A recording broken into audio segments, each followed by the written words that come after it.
12 bob. Shealtilning o'g'li Zerubbabel va bosh ruhoniy Yeshua bilan billa surgundan qaytib kelgan ruhoniylar va laviylarning tizimligi tovandikicha.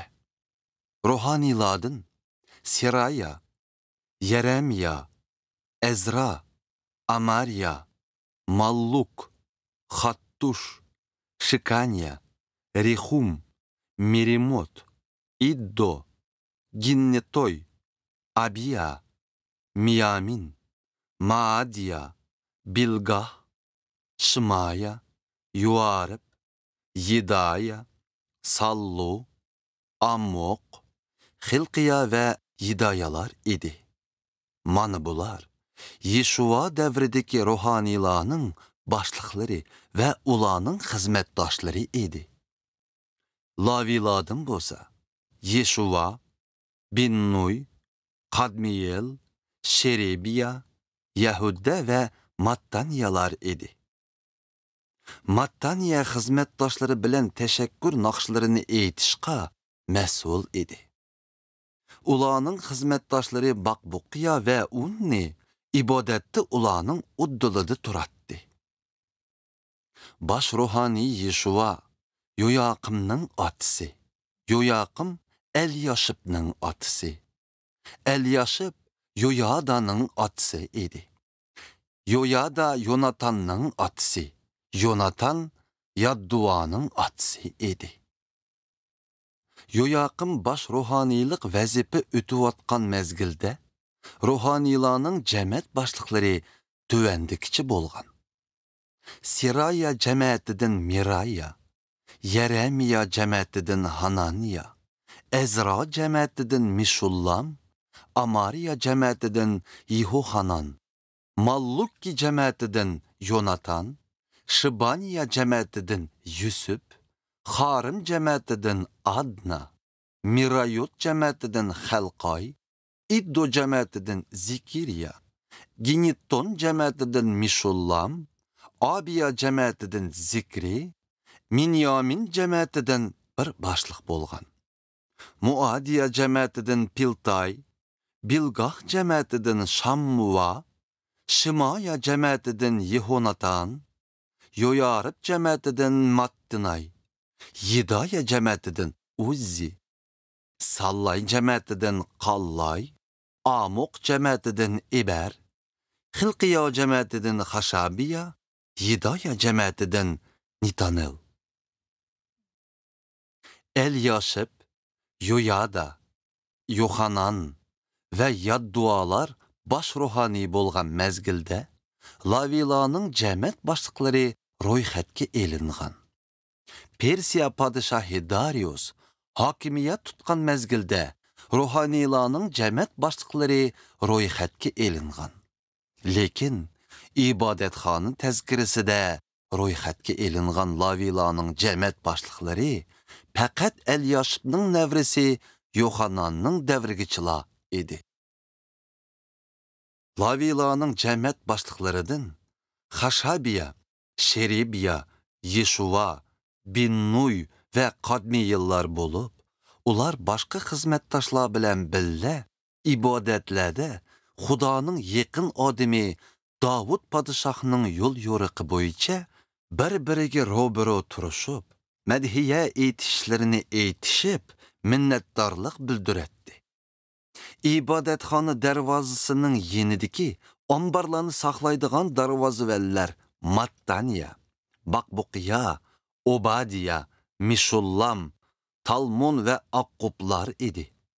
Mana bu kişiler Yozadaqning nevrisi Yeshuvaning o'g'li baş ruhani Yoyaqimning mezgilida shundaqla Yahudiyaning boshlig'i Nehemiyaning ve ruhani hem Tevrat ustozi Ezra'nın zamanında yaşagan idi.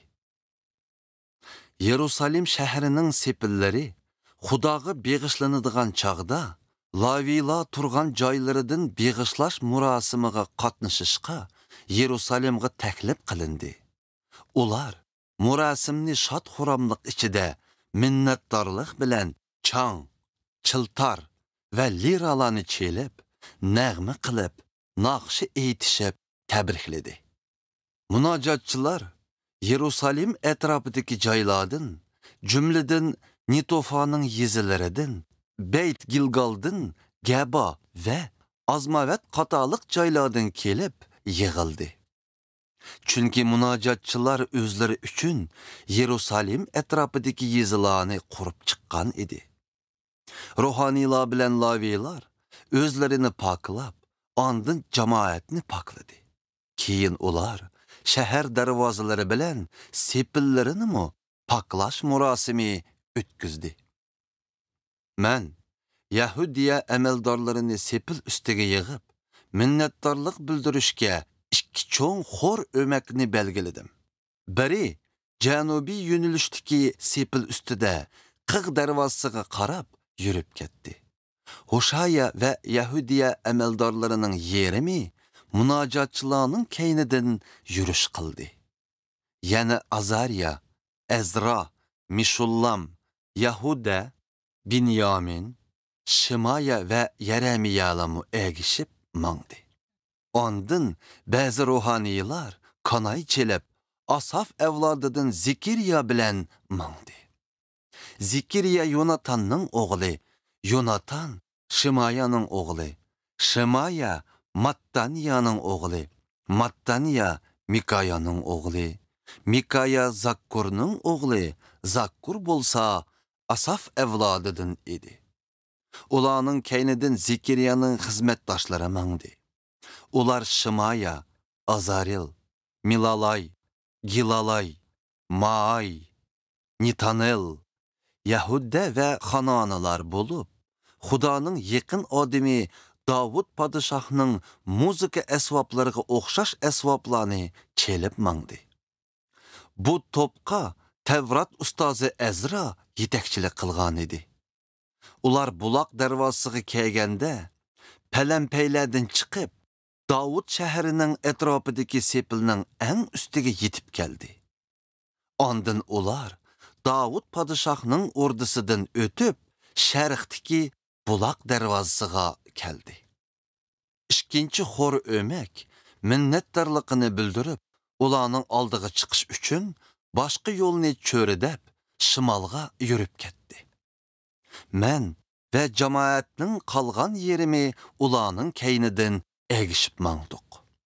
Ular sepil üstünü boylab, tonurlar munaridan o'tib, keng sepilga yetdi. Ondan ular Efraim darvozasidan o'tib, Konu shahar darvozasiga keldi. Ular Beliq darvozasi ve Hananel munaridan o'tib, 100 munaraga keldi. Ular yana qo'y darvozasiga qarab, davomliq mengib, qaravul darvozasida to'xtadi. Minnatdorligini bildirayotgan ikki xor o'mak ibodatxonaga yetib kelib, u yerdan o'rin oldi. Menmu birga kelgan bir top amaldorlar bilan u yerdan o'rin oldim. Bizning yenimizdan o'rin olganlar Kanay chalg'uchi ruhaniylar bo'lib, ular Elyoqim, Maasiya, Minyamin, Mikaya, Elyoinay, Zikiriya ve Hananiyalar idi. O yerdə yana Maasiya, Shimaya, Elazar, Uzzi, Yohanan, Malkiya ve İzirlər bar idi. Munacatçılar Yizraxyanın yetekçilikide ünlük naqşı eyitdi. Cemaat o günün nurgun qurbanlıqlarını qıldı. Hem de şad quramlıqqa çömdi. Çünkü Xuda ulağa zor xoşallıq ata qılgan idi. Ayallar ve bağlılamı xoşallıqqa çömgen idi.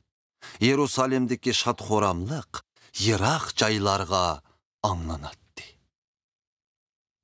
O günü bazı erler hediyeler, tuncu algan husul ve məhsulatlarının ondan bir ülüşü saklanıdığan ibadetxana ambarlarını başquruşqa təyinləndi.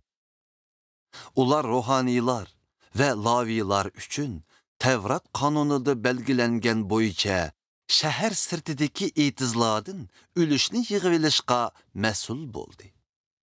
Yahudiyadaki barlı xalq, ruhanilar ve lavilar hem ularning ish izlaridan xursand bo'ldi.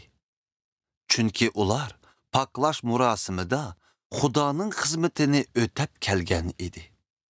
Munojotchilar va darvozavallarmu Davud podshoh o'g'li Sulaymonga buyurganidek o'z xizmatlarini qilishdi.